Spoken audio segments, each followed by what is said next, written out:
గతంలో వీళ్ళు 10 ఏళ్లలో చేయలేని ఈ 4 నెలల్లో హన్మకొండ పట్టణంలో మేము చేయగలిగినాము అని చెప్పుకోవడానికి నిజంగా కూడా నాకు గర్వంగా ఉన్నది. అది ఏదో గాడపల బాణాలు కానీ లేకపోతే ఏదో శంకుస్థాపనలు చేసి గత ప్రభుత్వం ఎలక్షన్ల ముందు 2 కోట్లు మున్సిపల్ కార్పొరేషన్లు ఉంటే 45 కోట్ల కొబ్బరికాయలు కొట్టిన తత్వాలు కాకుండా ఇవాళ ప్రారంభిస్తే వారంలో కంప్లీట్ చేసే విధంగా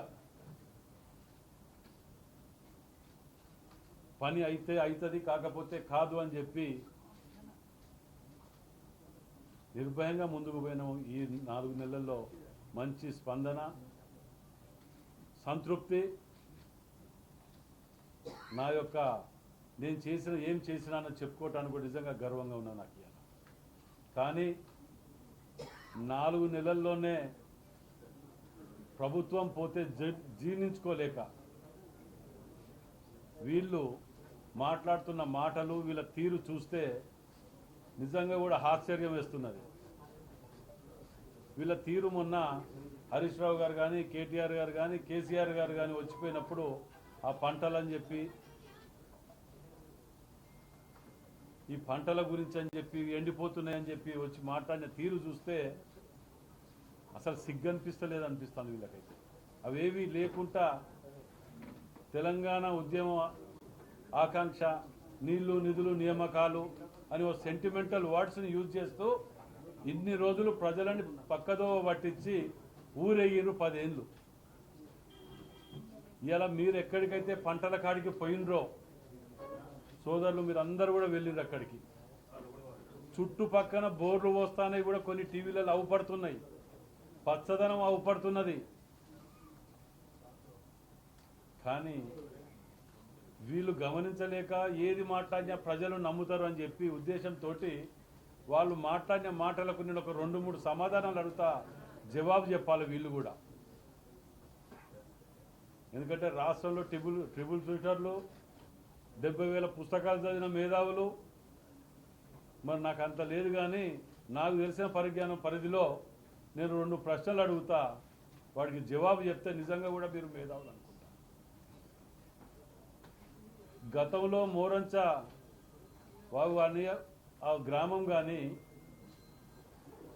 ఉసుకతోటి దిమ్మెలతోటి ఇదైపోయి ఒక గ్రామం మునిగిపోయి 8 మంది శవాలు కొట్టుకపోయి ఊరంతా ఆగమైనా కానీ ఏ రోజు రాని కేసీఆర్ ఉద్యమకారులు చచ్చిపోతే రాకపోతే దేనికి రాకపోతే ఆఖరికి పట్టణం మునిగిపోతే హన్మకొండ పట్టణం మీ యొక్క ఎమ్మెల్యేలు, మీ యొక్క పార్టీ నాయకులు చెరువులు కుంటలు కబ్జాలు పెడితే మునిగిపోయిన దానికి కూడా రాకపోతేవి, నష్టపరిహారం రూపాయి కాదు కదా పైసా ఇవ్వకపోతేవి. ఇవాళ ముసలి కన్నీరు గారుస్తా అంటే సిగ్గనిపిస్తలేదు. ఇలా అది జరగటానికి కారణం మీరు కాదా? గన్పూర్ నుంచి నవాపేటకు దేవురుపల్లలో 90% వరకు మేము కాంగ్రెస్ హామీలో కంప్లీట్ చేస్తే 10% వరకు కంప్లీట్ చేస్తే ఆ ఒక్క 7 ఎకరాలు కూడా ఇది కాకపోయేది. అలా అక్కడ మీరు ఎక్కడ కాంగ్రెస్ పార్టీకి పేరు వస్తుందని చెప్పి అది కంప్లీట్ చేయకపోగా ఆ 7 ఎకరాల రైతు కూడా బిడ్డ పెళ్లికి 5 లక్షలు ఇస్తామని చెప్పి దాన్ని వాంటెడ్లీ ఎండబెట్టినట్టు కూడా ఆధారాలు వస్తున్నాయి మా దగ్గరికి. ఇవాళ అంటే ఎంత నీచ నికృష్ట రాజకీయాలకు దిగజారుతున్నారంటే మీరు. ఇవన్నీ చేయటం వలన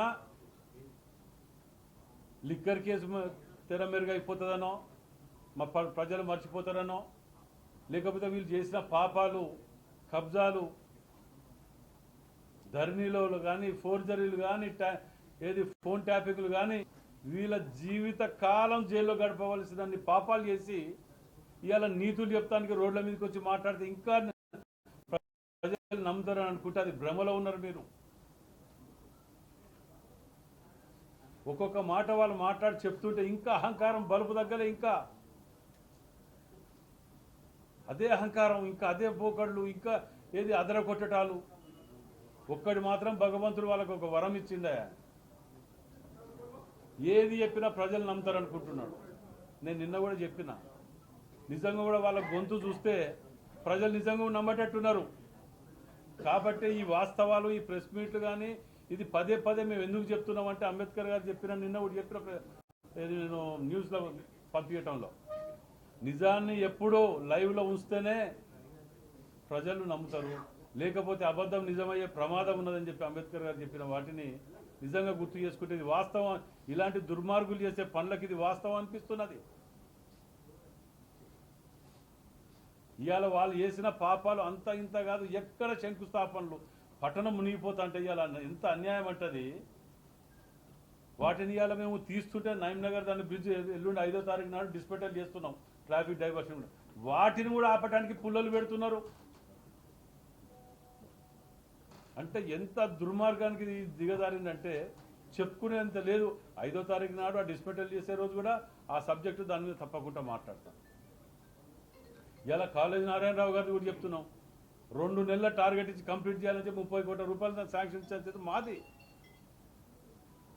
భద్రకాళి అమ్మవారి టెంపుల్ కానివ్వండి, 40 కోట్ల రూపాయలు ఆర్ఈసీ యువతల రైల్వే ట్రాక్కి వెళ్ళి సిఎస్ఆర్ గార్డెన్స్ కానివ్వండి, 40 కోట్ల రూపాయలు.